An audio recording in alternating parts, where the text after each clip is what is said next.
एक और नए दिन का शुक्र अदा करते हैं अल्हम्दुलिल्लाह। तो जी आज जो है ना हेल्पर के पास काम थोड़ा-सा कम था, मतलब मेरे पास आज किचन में बर्तन नहीं थे। तो ऑब्वियस सी बात है कि 1 घंटे का टाइम होता है इनके पास, तो इनको काम करना होता है। तो यहाँ पर हेल्पर्स क्या करती है कि अगर है ना इनका काम मतलब बर्तन नहीं है या कोई और काम की कमी है ना, तो वो दूसरा काम कर लेती है। वो बिल्कुल भी पाकिस्तान की मेड्स की तरह या हेल्पर्स की तरह नहीं करती है कि बाजी आज ये काम नहीं है तो चलो छुट्टी जल्दी हो गई। नहीं, वो अपना काम पूरी ईमानदारी के साथ पूरा 1 घंटा करती है। तो एक दिन पहले ना हमने बाहर डिनर किया था, तो घर में किचन में बिल्कुल भी ना खाना पका था, ना कोई प्लेट्स थी। 1-2 बर्तन के अलावा, लाइक चाय वगैरह के बर्तन के अलावा कोई भी बर्तन नहीं थे। तो हेल्पर ने क्या किया कि सारे सोफ़े हटाए और अच्छी तरह से पूरी डीप क्लीनिंग कर दी लिविंग रूम की। तो ये देखिए कितनी अच्छी एक बात है ना कि आप ईमानदारी के साथ अपना पूरा काम करते हो।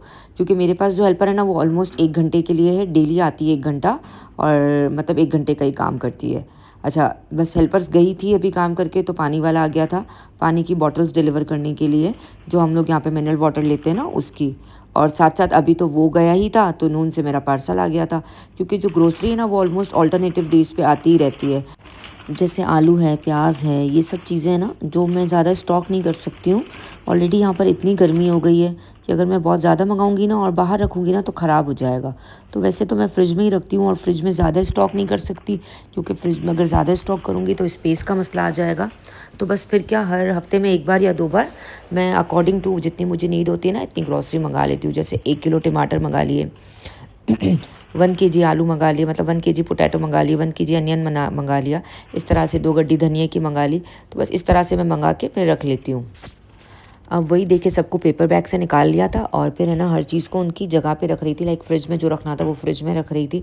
और बस ये सारी चीज़ें रख के मैं फ्री हुई, तो मुझे ऐसा लगा अब थोड़ी सी हल्की सी भूख लग रही है। तो मैंने क्या किया कि बनाना शेक, मतलब बनाना का जूस है ना, मिल्क शेक बना के 1 गिलास पी लिया। इससे क्या होता है कि थोड़ा है ना, एक तो एनर्जी बूस्ट हो जाती है और सेकेंडली क्या होता है कि थोड़ा पेट है ना हैवी हैवी हो जाता है। बस तो मैंने ना 1 गिलास केले का जूस बना लिया था और फिर उसको अच्छी तरह से है ना एंजॉय किया था सुकून से बैठकर। क्योंकि ना इसके बाद है ना मुझे खाना पकाना था और मैं यही सोच रही थी कि आज कुकिंग में क्या करूँ। ना तो मेरा सालन चावल खाने का मन था, लाइक चिकन का सालन या बीफ या इस तरह से कोई चीज़, या इवन दाल चावल खाने का भी मन नहीं था। अगर यूजुअली मैं अयान को फ़ोन करके पूछती ना कि आज क्या पकाऊँ, तो उसका एक ही जवाब था, अम्मा दाल चावल। और दाल चावल खा खा के तो अब मैं थक गई थी, पता नहीं वो क्यों नहीं थकता है। तो बस मैंने सोचा कि चलो चिकन तो ऑलरेडी मैं निकाल चुकी थी, तो आज ऐसा कुछ बनाती हूँ कि बहुत लाइट सा भी हो और अच्छा भी लगे। तो बस मैंने फिर सैंडविचेस बना लिए थे। मैंने अपने हस्बैंड को कॉल करके पूछा कि वो आ रहे हैं, क्योंकि उनका तो सैंडविचेस से गुजारा नहीं होता। तो उन्होंने कहा नहीं, मुझे तो टाइम लग जाएगा, मेरी तो मीटिंग्स है, तुम देख लो। तो बस फिर मैंने सैंडविचेस बना लिए कि हम दोनों माँ बच्चे के लिए तो सैंडविचेस इनफ है। तो बस चिकन निकाला, चिकन को बॉईल करने के लिए रख लिया था। और उसके अंदर ना मैंने बे लीव्स और वो जो स्टार फ्लावर होता है ना, उस कुछ उसको बोलते हैं, मुझे नहीं पता, और दालचीनी जो होती है वो बस एक आधी स्टिक डाल के इसको मैंने बॉईल करने रख दिया था। और साथ साथ मैं साइड पर है ना शिमला मिर्चों को कटिंग कर रही थी और अनियंस को, ताकि है ना सैंडविचेस में अच्छा लगता है शिमला मिर्च का अगर फ्लेवर आता है ना, तो बहुत ही अच्छे से ना सैंडविचेस के फ्लेवर है ना इन्हांस हो जाते हैं।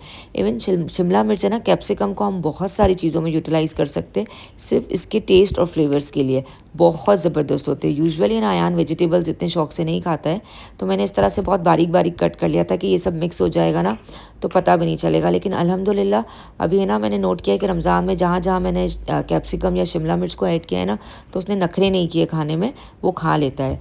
बस जितनी देर में मैंने ये सब कट किया ना, इतनी देर में मेरा चिकन भी बॉईल हो गया था और मैंने बस इसको अच्छी तरह से रेशा करना शुरू कर दिया था।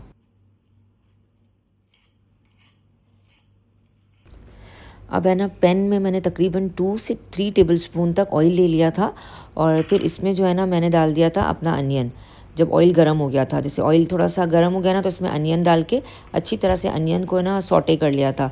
इसको मैंने ब्राउन नहीं किया था, बस क्रिस्टलाइज़ किया था कि हल्का सा ये नरम हो जाए और बस पक जाए। और फिर जैसे ही ये थोड़ा सा क्रिस्टलाइज़ हुआ ना, तो मैंने इसके अंदर कैप्सिकम ऐड कर दिया था। अब कैप्सिकम को मुझे ना बहुत ज़्यादा सॉफ्ट तो नहीं करना था, थोड़ा सा कुरकुरा ही रखना था। तो बस जैसे ही थोड़ा सा उसको सौटे किया, तो उसके तो इसके अंदर है ना जो बॉईल मैंने चिकन किया था ना वो उसके रेशे डाल दिए थे। अब अच्छी तरह से इनको भी सौटे करी थी और फिर मैंने इसमें स्पाइसेस डाले थे।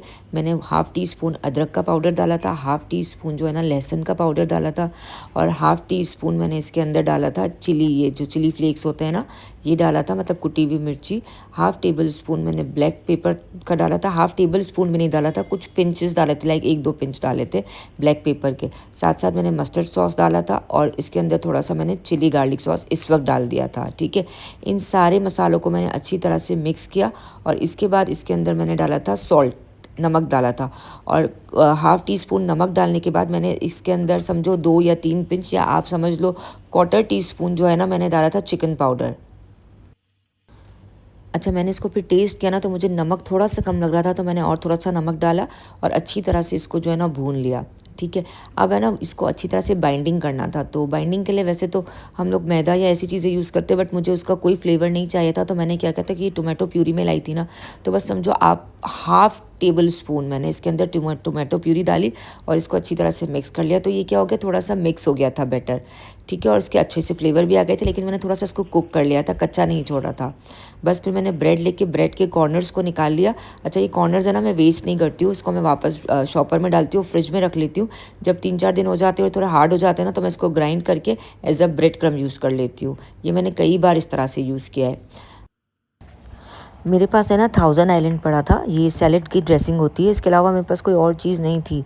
तो बस मैंने इसको क्या किया कि ब्रेड पे स्प्रेड कर दिया था इस तरह से और इसी के ऊपर जो चिकन का बैटर बनाया था ना वो लगा दिया था और इस तरह से सारे देखिए एक के बाद एक स्लाइस मैंने रेडी कर लिए थे। अब मैंने ग्रिल पैन ले लिया था और साथ साथ है ना सैंडविचेस को इसी के अंदर जो है ना वो ग्रिल करती जा रही थी, ताकि थोड़ा सा है ना क्रस्टी हो जाए, क्रस्ट सा हो जाए इसका ब्रेड और खाने में ज़रा अच्छा सा लगे ना। फ्लेवर जब आप ग्रिल कर लेते हो ना चीज़ों को, मतलब किसी भी ब्रेड को या उसको, तो उसका फ्लेवर बहुत अच्छा हो जाता है। अब ये अकॉर्डिंग टू चॉइस है, मतलब हर किसी का अपना एक टेस्ट होता है, हम लोग को इसी तरह से पसंद है। बस फिर मैंने इसको सेंटर से 2 पीसीस की, ऑलमोस्ट मेरे सैंडविचेस डन थे। इतने ज़बरदस्त बने थे, इतने अच्छे लग रहे थे खाने में। अच्छा, बड़े यमी से भी बने थे, फ्लेवर्स भी बहुत अच्छे आए थे अल्हम्दुलिल्लाह। बस अल्लाह ताला सबके दस्तरखानों को वसी करे, सबके रिस्क में बेतहाशा बरकत दे, सबकी मुश्किलों को आसान करे और बस हम इसी तरह से अपने घर वालों को अच्छे अच्छे खाने बना के खिलाते रहें।